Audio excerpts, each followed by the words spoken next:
Hi guys, again we are back with our Angular series. और आज यार जो हम बात करने वाले हैं, अगर आपने पिछली दो वीडियोस नहीं देखी हैं तो प्लीज जाके वो वॉच करिए, क्योंकि उसमें हमने एंगुलर के बारे में बेसिक बात बताई है कि एंगुलर होता क्या है, हमें क्यों सीखने की जरूरत है, इंस्टॉल कैसे करना है एंगुलर अपने विंडो सिस्टम पर।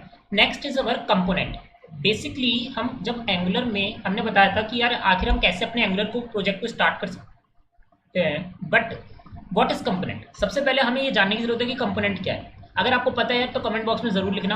कंपोनेंट बेसिकली क्या होता है, स्मॉल पार्ट ऑफ फाइल होती है। जो भी हम अपने सिस्टम में बनाने वाले हैं उसके छोटे छोटे पीस ऑफ कोड को हम कंपोनेंट्स कह देते हैं। ठीक है। अब इसमें भी कंपोनेंट जो है हमारे कई टाइप के होते हैं। बेसिकली जो हमारा मेजर कंपोनेंट आता है वो आता है stand alone component. Stand alone component एक टाइप ऑफ कंपोनेंट होते हैं जो बिलोंग नहीं करते किसी एंगुलर मॉड्यूल से।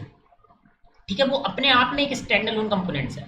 और अगर पहले क्या होता था, एंगुलर 14 जब थी तो हमें वो कंपोनेंट्स डिक्लेयर करने पड़ते थे अपने ऐप रूट फाइल में। ठीक है। बट अब हमें ये सब करने की जरूरत नहीं पड़ती इन एनजी मॉड्यूल। अब वो डायरेक्टली अपने आप में जो है इंक्लूड हो जाता है। ठीक है। जैसे मैं आपको दिखाता हूँ यार, मैंने जैसे अभी आपके सामने जब पीछे मैंने ये अपना ऐप फर्स्ट बनाया था, तो इसमें अगर आप देखो तो इसमें आपको क्या क्या कंपोनेंट दिख रहे हैं। यू हैव सीन कि यहाँ पे हमारा क्या बन गया, यहाँ पे हमारा पैकेट डॉट जेसन बन गया। पैकेट डॉट जेसन में हमारी सारी की सारी डिपेंडेंसीज होती हैं जो जो इसमें यूज होने वाली है, like animation, compiler, core, forms, ठीक है, राउटर्स, एसएसआर। ठीक है, इनबिल्ट फाइल्स हमारी यहाँ पे आ गई हैं, वर्जन्स आ गए हैं उसकी। देन हमारी डेव डिपेंडेंसीज आ गई हैं उसके ऊपर। टाइप स्क्रिप्ट यहाँ पे वर्क करती है। टाइप स्क्रिप्ट एक तरीके से, अगर आपने नहीं पता आपको टाइप स्क्रिप्ट तो जरूर बताना। ठीक है, मैं उसे भी एक्सप्लेन कर दूंगा। बेसिकली अगर आप समझो तो टाइप स्क्रिप्ट क्या होता है, टाइप स्क्रिप्ट एक टाइप की लैंग्वेज है और टाइप स्क्रिप्ट को कन्वर्ट करती है। टाइप स्क्रिप्ट हमारी कन्वर्ट होती है जावा स्क्रिप्ट में, एंड देन फिर हम जावा स्क्रिप्ट को लोड करते हैं अपने वेब में। ठीक है, तो कुछ इस तरीके से इसका वर्क ऑन होता है। एज यू सीन हियर कि यहाँ पे packet dot JSON, log Jason भी है। ठीक है, ये हमारी क्या होती है, ये इनबिल्ट्स होती हैं, इसलिए ये हमें ऑटोमेटिकली जब हम अपने उसमें इंस्टॉल करते हैं ना, जब हम न्यू कोई ऐप बनाते हैं तो उसमें वो खुद ऑटोमेटिकली आ जाती है। ठीक है, और न्यू ऐप कैसे बनाना है अगर आपको नहीं पता है तो बताना, मैं आपको बता दूंगा। बट मैंने ऑलरेडी पिछली वीडियो में बताया था कि न्यू ऐप बनाने के लिए आपको ऐसे क्या करना है। ठीक है, तो उसके लिए आप वो वीडियो रेफर कर सकते हो, और जिसको पता है यार तो कमेंट बॉक्स में प्लीज लिख देना। ठीक है, यहाँ पे हमारा एक एंगुलर जेसन भी बनता है। अब एंगुलर का क्या क्या वर्जन है, एंगुलर में क्या क्या चीज़ें हमारी होने वाली हैं, प्रीफिक्स क्या है, ठीक है, ये सारी चीज़ें इसमें लिखी होती है। Then there is a server TS, ये हम आगे बात करेंगे कि सर्वर पे हमारा कैसे सेटिंग करते हैं। ठीक है, फिर इसके बाद हमारा आता है सोर्स। सोर्स के अंदर क्या होता है, सोर्स असली चीज़ है। बेसिकली सारा काम हमारा सोर्स के अंदर हो रहा है। सोर्स के अंदर सबसे पहले आप देख रहे हो कि आपकी एक मेन सर्वर है। ठीक है, दैट इज बूट स्ट्रैप। यहाँ पे हम बूट स्ट्रैप में क्या कर रहे हैं, एप्लीकेशन को कॉन्फ़िग कर रहे हैं। और ये कॉन्फ़िग कैसे हो रही है, इंडेक्स हमारी जो है वो एक पेज है। अब इस पेज में हम क्या करते हैं, हम अपनी चीज़ों को लाते रहते हैं। जैसे यहाँ पे आप देख रहे हो ऐप रूट। अब ये ऐप रूट क्या है, आपके माइंड में आ रहा होगा। ऐप रूट बेसिकली ये यहाँ से आ रहा है, हमारा जो ऐप कंपोनेंट है ना, ऐप, ये देखिए बेसिकली फाइल का स्ट्रक्चर कैसा है। जब भी आप कोई फाइल बनाते हो तो उसके अंदर एक CSS आती है, एक HTML आता है, एक स्पेक्स टैग आता है। ये बेसिकली क्या होता है, यूनिट टेस्टिंग के लिए होता है। आप अपनी वेबसाइट की यूनिट टेस्टिंग कर सकते हो कि वो रेंडरिंग में कुछ गड़बड़ तो नहीं कर रही है। तो यहाँ पे हम इस मॉड्यूल में तो हम यूनिट टेस्टिंग नहीं सीखेंगे, लेकिन अगर आप चाहते हो तो बता देना, मैं यूनिट टेस्टिंग बता दूंगा कि आपको कैसे कैसे लिखनी होती है। यूनिट टेस्टिंग के लिए आपको कोड लिखना होता है। ठीक है, बेसिकली जब आप किसी कंपनी में होते हो तो आपको यूनिट टेस्टिंग वहाँ पे अपने कोड की करनी पड़ती है, तो दैट टाइम आपको यूनिट टेस्टिंग का कोड लिखना पड़ता है। Okay, next is our this TS. Basically ये हमारा एक तरीके से जावा स्क्रिप्ट ही कंपोनेंट हो गया। हमने क्या करा, यहाँ पे एक सेलेक्टर बनाया अपने ऐप रूट को, और उसमें हमने क्या करा, स्टैंड अलोन को हमने ट्रू कर दिया। टेम्पलेट यूआरएल में आप देखो, टेम्पलेट यूआरएल में हम क्या कर रहे हैं, ऐप डॉट कंपोनेंट HTML को ले रहे हैं, एंड स्टाइल हम कहाँ से ले रहे हैं, CSS से। ठीक है, हम डायरेक्ट यहाँ इसके आगे भी लिख सकते हैं, बट बेस्ट है कि हमने क्या करी, हमने उसकी फाइल्स बना दी। That's why we can say कि हम अपने कंपोनेंट्स बनाते हैं।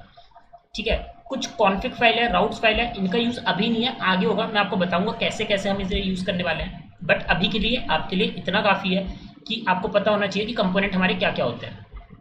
ठीक है, फर्स्ट एंगुलर चेक हमारा कहाँ से आता है, मेन टीएस से, जो मैंने अभी आपको दिखाया। ठीक है, जिसके अंदर हमारी बूट स्ट्रैप से हम कॉन्फ़िग कर रहे थे। ठीक है, वो हमारी एंट्री फाइल होती है। ठीक है, किसी भी उसमें जब हम बनाते हैं तो वो हमारी एंट्री फाइल होती है, हमें उसमें कुछ भी करने की ज़रूरत नहीं है।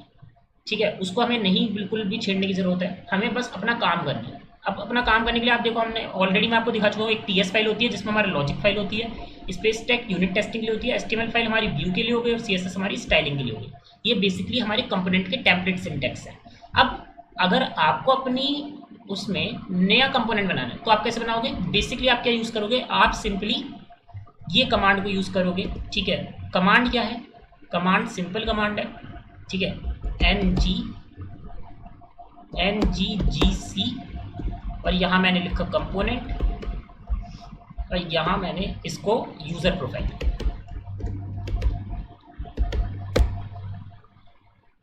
और ये देखिए हमारे क्या बने, देखो 4 कंपोनेंट बने ना हमारे, एक एचटीएमएल का बना, एक यूनिट टेस्टिंग बना, एक लॉजिक का बना और एक सीएसएस का बना। और अगर हम अब ये जाके देखें तो हमारा स्ट्रक्चर कुछ कैसा दिख रहा है।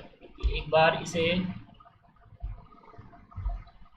वो कर लेते हैं, रिफ्रेश कर लेते हैं, और एक कंपोनेंट आ गया। कंपोनेंट में हमारा यूज़र आ गई, यूज़र प्रोफाइल आ गई, यूज़र टेस्टिंग आ गई, दिस आ गई, ठीक है। अब इसके लिए हम क्या कर सकते हैं, हम एक नया सेपरेट बना सकते हैं और हम इससे चला के देख सकते हैं कि आखिर हमारा ये वर्क कैसे कर रहा है, ठीक है। तो इसके लिए हमें क्या करना है, वर्क को देखने के लिए हम क्या कर सकते हैं, हम सिंपली पैलेट को खोल सकते हैं अपने, और पैलेट को खोल के हाँ ठीक है, और यहाँ पे हम टर्मिनल अपना ओपन कर लेते हैं एक, और मैं क्या कर लेता हूँ, मैं एक न्यू टर्मिनल ले लेता हूँ, ओपन न्यू एक्सटर्नल टर्मिनल हमने ले लिया। और यहाँ पे हमने क्या लिखा, ng सर्व। ये क्या करता है, ये हमारा बेसिकली बिल्ड कर देता है सर्वर पे, और हम एक डिफ़ॉल्ट पोर्टल पे, एक लोकल होस्ट पे हम अपनी चीज़ को होस्ट कर देते हैं जो भी हमारी एप्लीकेशन पे है।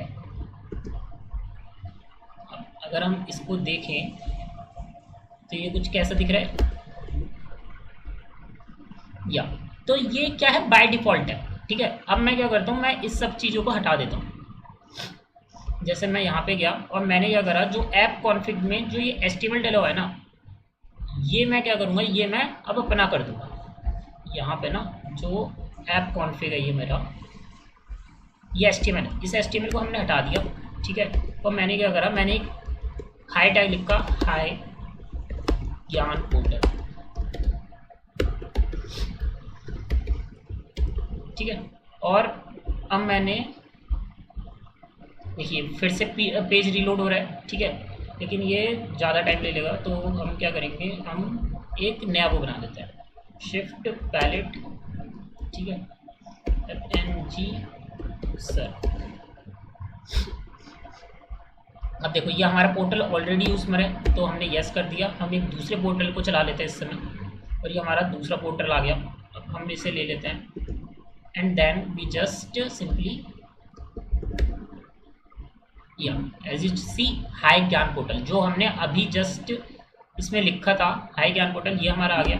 अब मैं क्या कर लेता हूँ, अब जो मैंने यूज़र प्रोफाइल बनाई, इसका एक सिलेक्टर होगा जो मेरे टीएस में बना होगा, ठीक है। सेलेक्टर हम अपने हिसाब से भी मॉडिफाई कर सकते हैं, दिया this is the selector app user profile. अब मैं क्या करूँगा, मैं डायरेक्ट अपने ऐप कंपोनेंट HTML में क्या ले लेता हूँ, ऐप यूज़र प्रोफाइल। देखिए ये यहाँ पे सजेस्ट में आ रहा है हमें, और ये मैंने सेव कर दिया।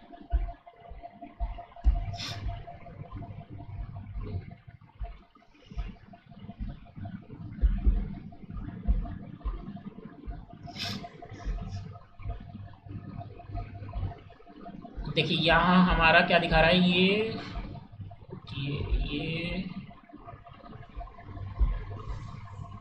ठीक है, कुछ एरर आ रही है हमारी। बेसिकली क्या एरर आ रही है, app user profile is not known an element, app user profile is an element then verified include in the ng import, ठीक है। तो हमें क्या करना पड़ेगा, जैसे ऐप यूज़र प्रोफाइल हमने यहाँ तो ले लिया, बट क्या ये मेरी TS फाइल में इंपोर्ट हुआ, हो गया है, ठीक है। अब मुझे इसे सेव करना पड़ेगा।